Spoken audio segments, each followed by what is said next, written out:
લોકસભા ચૂંટણીની તારીખો જાહેરાત થઈ ચૂકી છે ત્યારે અમદાવાદના સાણંદના વેપારીઓનો લોકસભા ચૂંટણી અંગે શું મૂળ છે તે અમારા સંવાદદાતાએ જાણવાનો પ્રયાસ કર્યો। સાણંદ વાસીઓ સાથે વાત કરીશું કે શું છે તેમની સમસ્યાઓ અને ખાસ કરીને વાત કરીએ તો કયા કયા મુદ્દાઓ મહત્વના રહેશે। આગામી સમયમાં ચૂંટણી આવી રહી છે, કયા મહત્વના મુદ્દા તમારા મતે રહેશે?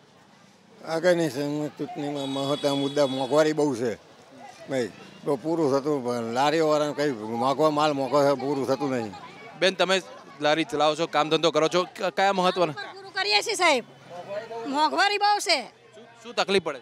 પહેલાં 40-45 દૂધ હતું, અત્યારે 60 રૂપિયા દૂધ છે।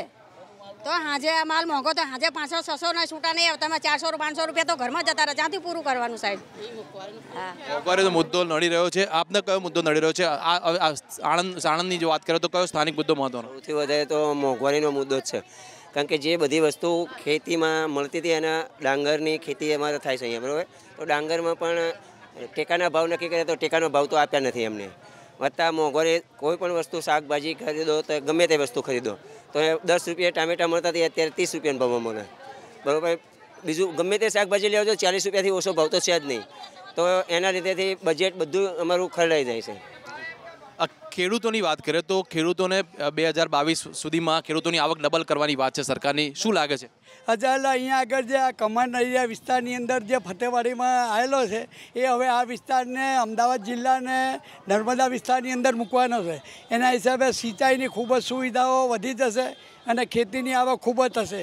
જે અત્યારે વીઘે 40-50 મણ જે ડાંગર આવે છે એ ડાંગર ડબલ થઈ જવાની, એટલે અત્યારે હાલમાં સરકારશ્રીની અંદર અહીંના સ્થાનિક ધારાસભ્ય શ્રી કરુણભાઈ પટેલ વિધાનસભાની અંદર એમણે ખૂબ જ જોરદાર રજૂઆત કરી છે અને ફતેવાડી વિસ્તારની અંદર જે આ અમદાવાદ જિલ્લાનો એરિયા આવેલો છે એને હવે નર્મદા યોજનાનો લાભ આપવા માટેની તૈયારી છે। અને સાણંદમાં અહીંયા આગળ GIDC સારી છે, અહીંયા આગળ રોજગારીની તકો ખૂબ જ રહેલી છે।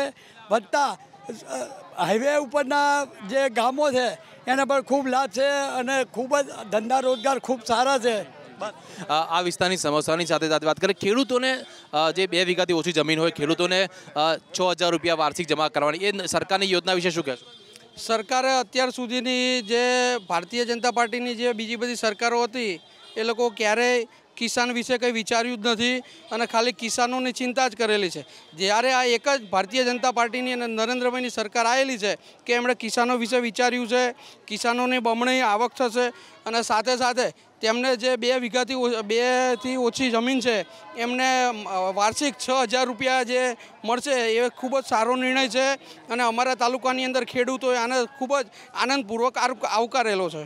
તમને શું લાગે છે જે સર્જિકલ સ્ટ્રાઇકનો મુદ્દો પર રહે છે, સબૂત માગવામાં આવી રહ્યા છે, એ વિશે તમારું શું કહેવું છે? રાહુલ ગાંધી કોંગ્રેસ સબૂત માગે છે, એ ગેરવ્યાજબી વાત છે અને સર્જિકલ સ્ટ્રાઇકમાં જે પોઈન્ટ હતો, જે સર્જિકલ પોઈન્ટ, એની ઉપર તો બોમ્બ બાઇન્ડિંગ કર્યું જ છે અને જ્યારે આખું મીડિયા કહેતું હોય કે આટલા 200-250થી 300 આતંકવાદીઓ મરી ગયા છે તો એ માનવું જ જોઈએ કે કંઈ ખોટું તો હોય નહીં મીડિયાનું।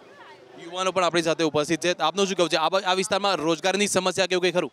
રોજગાર અત્યારે સારો છે અને બધી રીતે સારું, ધંધામાં અત્યારે થોડું મંદી।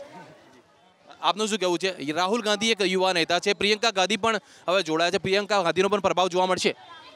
મારું એક જ કહેવું છે કે સાણંદમાં GIDC આવી મોટી આવવા છતાં, ભાજપની સરકાર હોવા છતાં કોઈ વિકાસ નથી।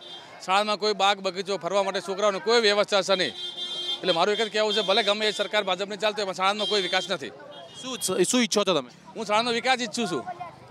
MLA ભાજપના અહીંયા આગળ છે, સરકાર ભાજપની ચાલે, સાણંદમાં કોઈ વિકાસ નથી, ક્યાંય કોઈ ફરવા બાજુ બગીચો નથી, કોઈ છોકરાઓને જવા માટે ક્યાંય કોઈ વસ્તુ નથી ફરવા આવવાની ક્યાંય, એટલે કોઈ વિકાસ સાણંદમાં નથી। તો સાણંદના બજારમાં બધા સાણંદના લોકોની સમસ્યાઓ જાણી અને ચૂંટણી નજીક આવી રહી છે તે સાણંદના લોકોનો શું મળતો એ જાણ્યું। કેમેરામેન કિશોર સિંહ સાથે વિશાલ કાલાણી, ABP અસ્મિતા, સાણંદ।